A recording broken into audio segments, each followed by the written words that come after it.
All right, everyone. Thank you for joining us again for another edition of the Franchise Your Business webinar series. My name is Tom Dufour. I'm the founder and CEO of Big Sky Franchise Team, and I'm thrilled for you to be joining us. And if you are new to our show or new to this webinar series, we like to bring in experts, content folks that bring different levels of expertise into things that you need to know about as a franchisor. And so our guest today that is Mark Bowling. And just give you a little background on Mark, I'll give you a little overview on his background. Mark is a 15-year veteran of the telecommunications and data processing industries with companies that grew to become leaders in their respective industries. He joined BlackSheep Productions in 2005, where he served for 19 years. Black Sheep exists to make a difference through a production of exceptional corporate events and has served organizations such as Sherwin-Williams, Intel, Primrose Schools, Cicis Pizza, and Jack in the Box. Mark is the recent founder of Black Sheep in the Community, a platform designed to support people looking to make a difference in their communities through organizations seeking volunteers. He's married to his wife, Wendy, the father of Bismarck and Brooks, and stepfather to Jordan and Zachary. He's the recent author of Gratitude, a book that explores how to harness the force of gratitude within an organization. And I'm super excited to have Mark on today just because we had a chance to meet at a book writing conference and make a connection. And turns out we have franchising in common. And so with that, Mark, I would just love for you to say hello and really just give maybe an overview on franchise events and specifically annual franchise conferences.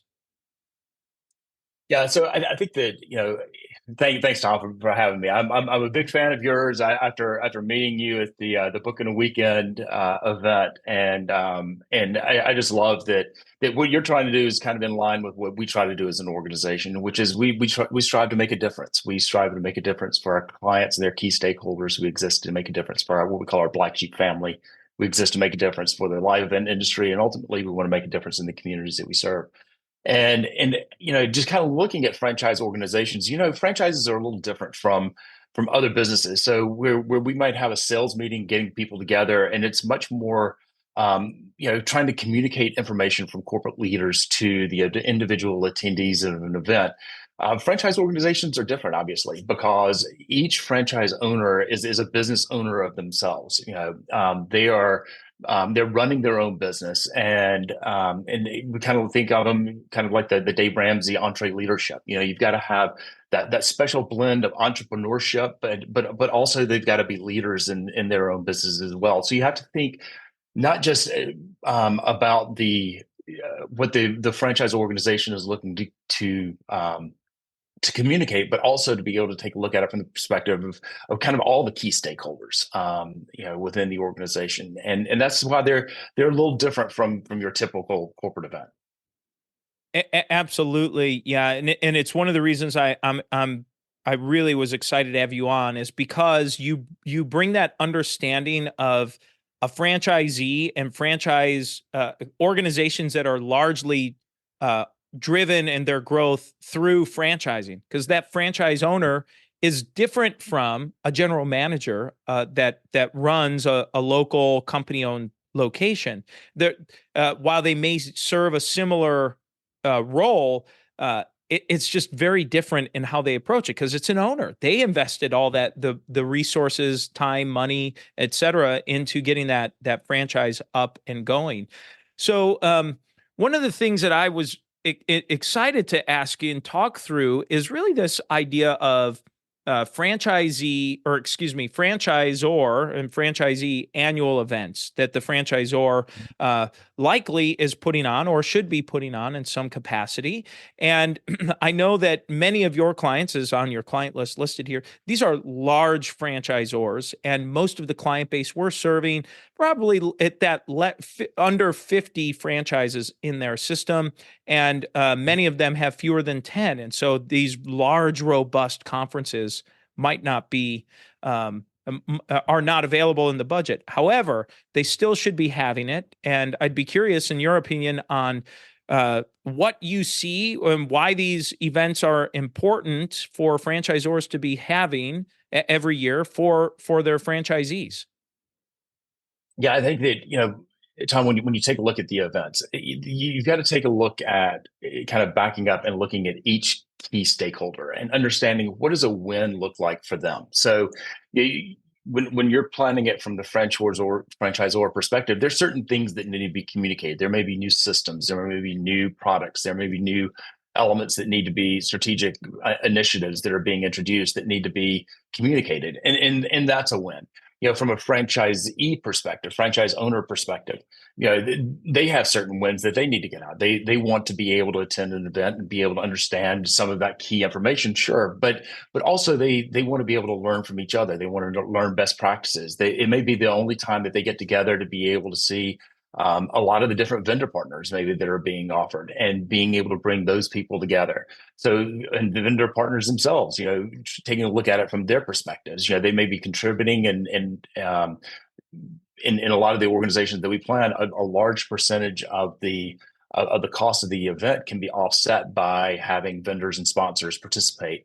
That also then, of course, they are the stakeholders that need to be considered as well. So the event is planned, with enough time for the franchise owners to be able to interact with them, to be able to have plenty of time in a vendor hall, make sure that there are processes and procedures and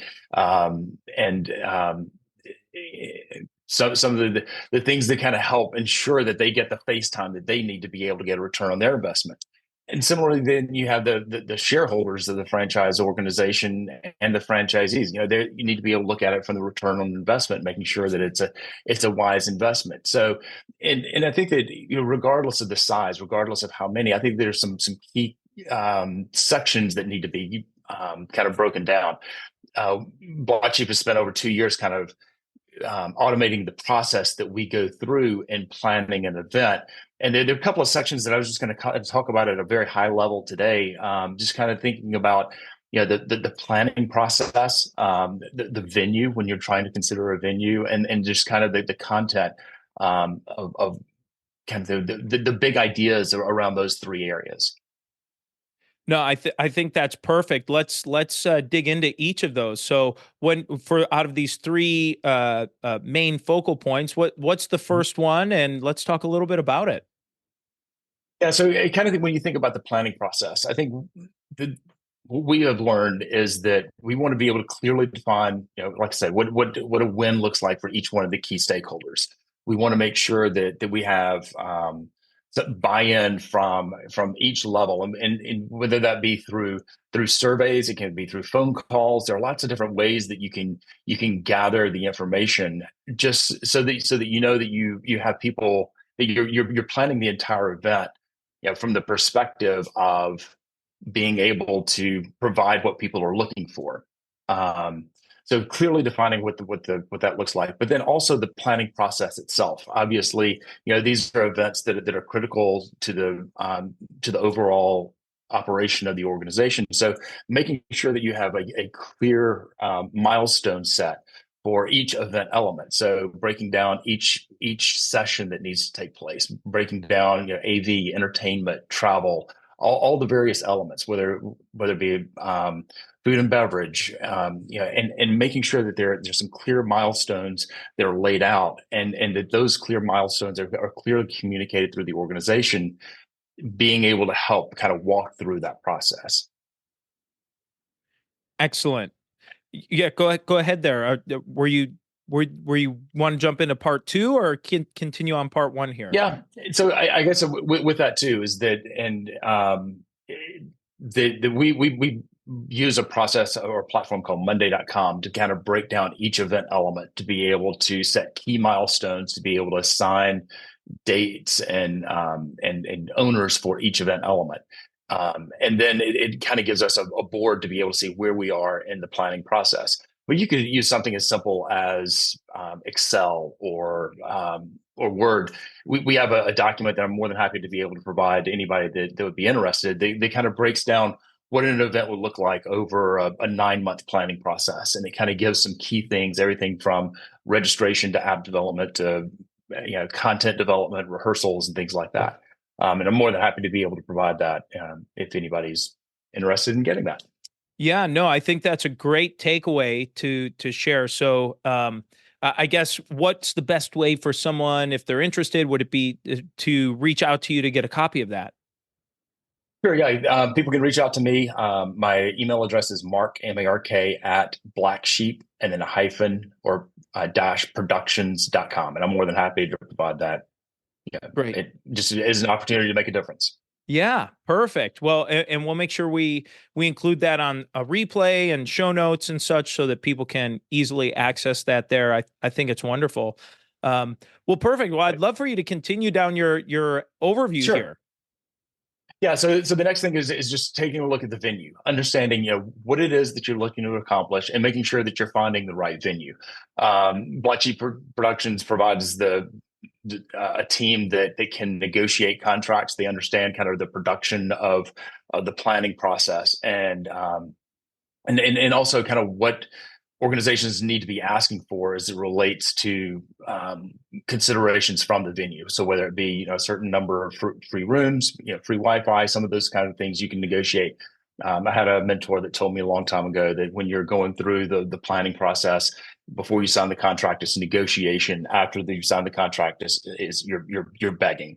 So it's good to be able to kind of understand what it is that the structure of the event before you send out the RFP, to be able to make sure that you're selecting the right venue, and that both the client and the planner and the venue are all kind of on the same page of what you're looking to accomplish. Sometimes those plans can change, but once a venue is selected, the next kind of step in the process would be a site visit for kind of the planning team, making sure that everything kind of fits. And before we do that, we like to try to have a rough agenda of what it is that so that you can take a look at the venues or the different spaces that are going to be used, so that you have a good idea of what the different event elements are going to fit in each one of the different spaces. Um, and the one thing that as it relates to venue planning is also to be able to think about not just the venue itself and being able to secure the space, but think about it from a production perspective and making sure that you have plenty of time to be able to set up your AV, be able to set everything up, but then also to be able to provide rehearsal time, because rehearsals are critical, not just for the people that are speaking, but it's also for the people that will be operating the equipment, and making sure that you plan that as part of the venue selection process up front, and understand that you working with a partner that understands that those are things that you need.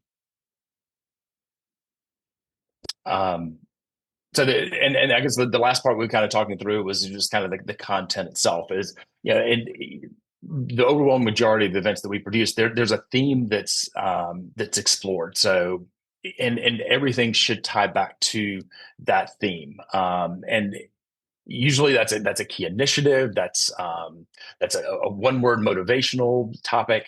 There are different things that help organizations or planners or event production companies come up with a theme that fits the event. But then really want to make sure that everything fits within that theme. And if it doesn't fit, then either the theme isn't the right thing, or you might need to consider kind of reworking the content itself. As you work through the content development process, there are a couple of things that, especially with franchise organizations, we want to make sure that in events that we plan, that we provide sufficient time for networking and being able to spend time with each other, just because franchise owners learn so much for best practices from each other, whether that be roundtable discussions. You can break down topics by new franchise organizations, multi-site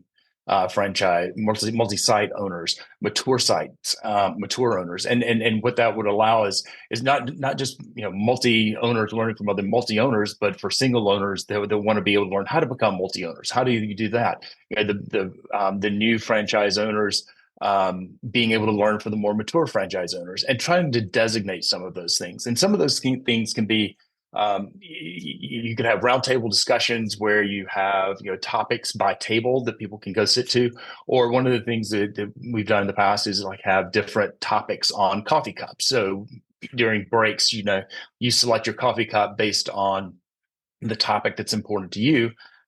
if you see somebody with a coffee cup, you're like, oh, I'm interested in that, or I have experience in that. It's an opportunity to kind of cross-pollinate and share ideas.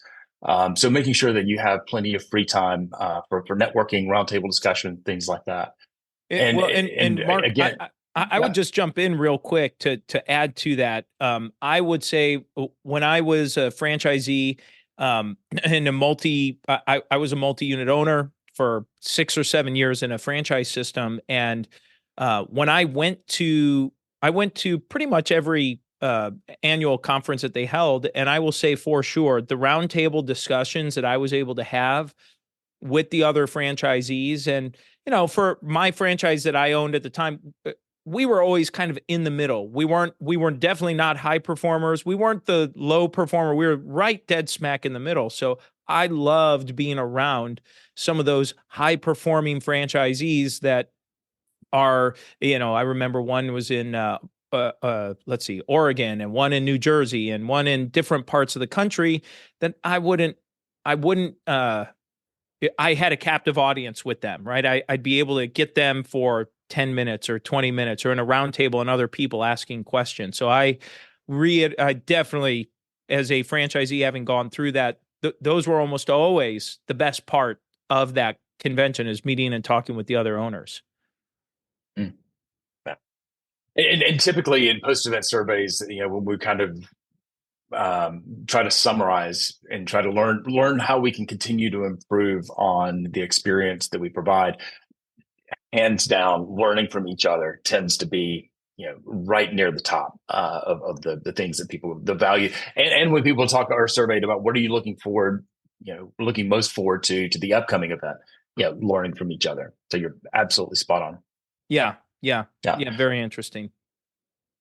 And then the last thing I was kind of thinking about as it related to content is just making sure that you're building in enough time for rehearsals. And it's not just rehearsals on site, but making sure that as you're walking through the content development, that you have time at least 4 to 6 weeks prior to your event to be able to allow all the executive stakeholders to be able to review content, making sure that everything flows, making sure that if it's not the key executives delivering the message, that they've empowered other managers, directors, to be able, or even the outside speakers that'll be delivering content, making sure that the message is refined well enough in advance to that if there are changes that need to be made, that can be done without having to wait until the last minute. And the next thing is, at least a week or so before the event, trying to have a full rehearsal of the content. And typically what we'll do is we'll have our teleprompter operator, graphics operator, stage manager, all participate in the franchise in that rehearsal, so that we know that not only do the presenters and the speakers know how the sessions will flow, but also our team will know how it flows. So from an AV perspective, and then once we get on site, there are people that are the switchers and the audio people and the video people, that they all need to be able to go through rehearsals as well, so that they fully understand. So I think there are multiple levels of content rehearsals that help make sure that the event is the success that it needs to be. Well, that's interesting, and I think that makes a lot of sense. It's it's the same thing. I coach my kids' youth baseball teams, right? And we say we practice how we play, right, or we play how we practice. And so this makes sense in this. I'm curious in terms of, especially as you're working some of these large events and with large organizations, what this. Do you find it's challenging at times to get the organizational leadership or speakers and people kind of actually come in and get rehearsed or practiced or kind of sort through that in like that 4 to 6 week window? You know, it was initially, and I think that we still have a couple of clients that that we're still trying to help coach them on that process, trying to help understand the value of making sure that content's developed well in advance. We have some amazing clients that that completely understand that value, and I think that when you have a partner that can help you go through that process, to be able to recognize the value, once you get it, you understand Um, it, I would just hate somebody to learn those lessons from the school of hard knocks. You're going to understand it, either from the beginning and invest the time and effort, or regrettably, there are going to be some things that it just may not flow as easily and as well as it should. Yeah, that makes sense. Yep. Um, Great. Well, I'd love for you to share, I guess as someone and just as someone's maybe thinking about, okay, well, this sounds great. I got the event and content, and now the event happens, right? It goes on. What are you doing afterwards? Are there post-event things you want to be doing, or things of that nature? Can you talk through some of that? Yeah, absolutely. There's an old saying that you never step in the same river twice, right? So, things are constantly changing, and there's another old saying that the only thing that's constant is change. So our organizations are growing, our organizations are changing. The challenges that were faced, the previous year are not going to be the challenges that you face the following year. So while you can do post-event surveys, you can understand what went well, the key takeaways. Those are some of the things that you want to try to model and be able to bring into your event in the future years. We try to kind of approach each event as a new event. So, understanding where were we when we started planning this process, and what's changed. What is it that we want the audience to start, stop, or continue doing, and then be able to put some metrics in place to be able to try to guide. How what does success look like? And if you define that, like we talked about, if you define that on the front end, then after the event, you should be able to through surveys and through communications be able to understand where you are on target and opportunities to be able to improve. But post-event surveys are critical in helping kind of evaluate that success and being able to understand and be able to filter that data, but also to be able to have that data available for when you're going to start planning, the next year. The majority of these events, we'll start planning 9, 10 months, ahead. So we're starting, we'll wrap up one event, and then usually there's about a month or so of kind of the post event wrap up of reconciling budgets and sending out post event surveys. There may be a month or so of kind of discussions of what all of that looked like. But it's not far after that we start taking a look at the following year to be able to say, okay, we understand that the event for, that's going to be taking place in 10 months. We need to start thinking about themes. We need to start thinking about graphics. We need to start thinking about online registration and apps and technology. What technology worked for the event before, and what changes and tweaks do we need to be able to make the next year a success. So that planning process is long, but it starts in most cases immediately after the previous event wraps up. Yeah, I would imagine just even for venue space and availability and those kinds of things. Do you find that for these annual events, is the date predetermined for the next show, even though you might not have the details sorted out, so that you're kind of pre-selling your franchisees to say, hey, next year's event is going to be in this location, at this city, or in this weekend, or whatever, whenever it might be?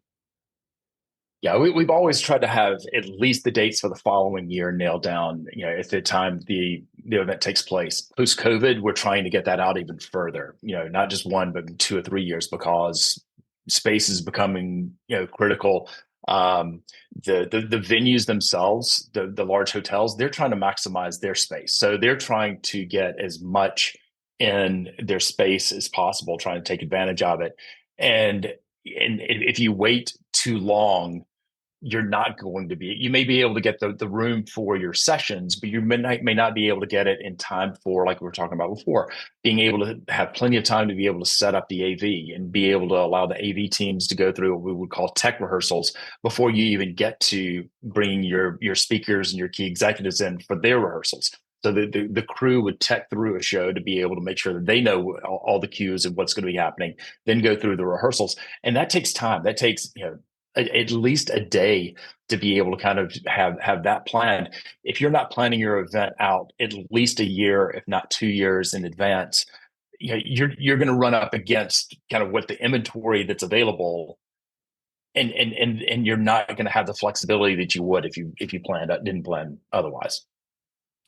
Well, that makes a ton of sense here. Well, Mark, is if someone who listens to this and says, "Well, I'm curious about this," or maybe they're a a marketing director or vice president of sales at a franchise system, national franchise system, say, "Boy, Mark makes a ton of sense. We're trying to manage this all on our own, and."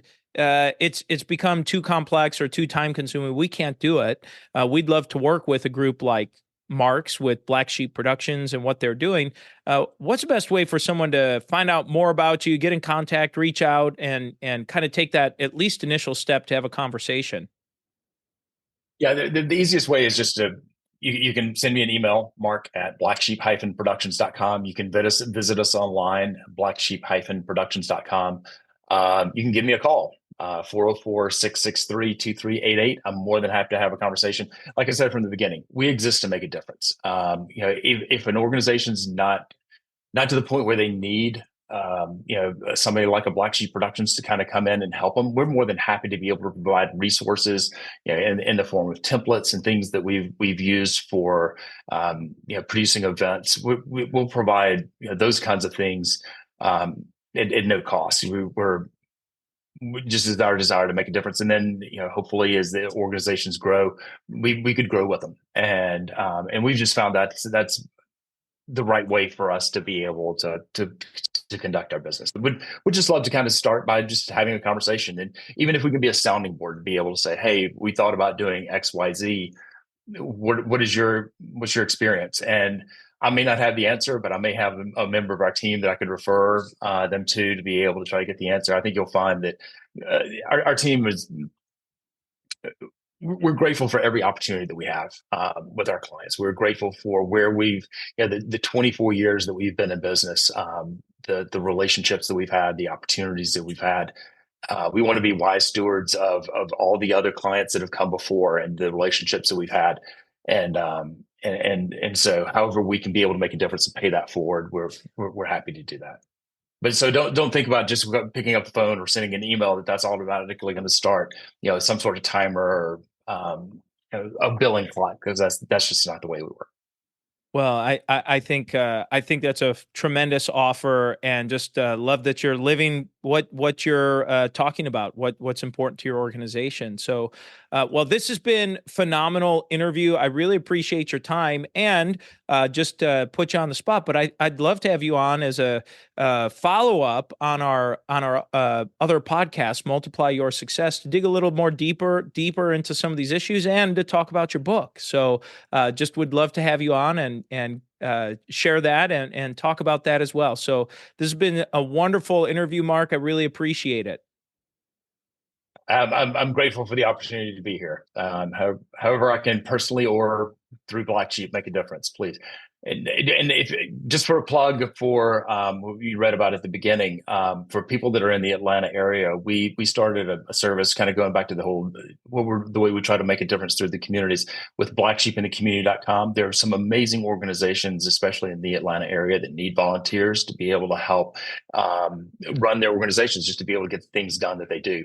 Blacksheepinthecommunity.com, you can go there, and we have volunteer opportunities kind of rolling every 3 to 4 months. There'll be just about something every single day. You can have 2 to 3 different opportunities to be able to serve, to make a difference. So would love for people to be able to embrace that. I love it. We'll include that in the show notes as well, so people can get involved and participate, and link up to your book as well. And just appreciate your time. Thanks so much for being here, and thank you to everyone for joining us. Hope you all have a great weekend.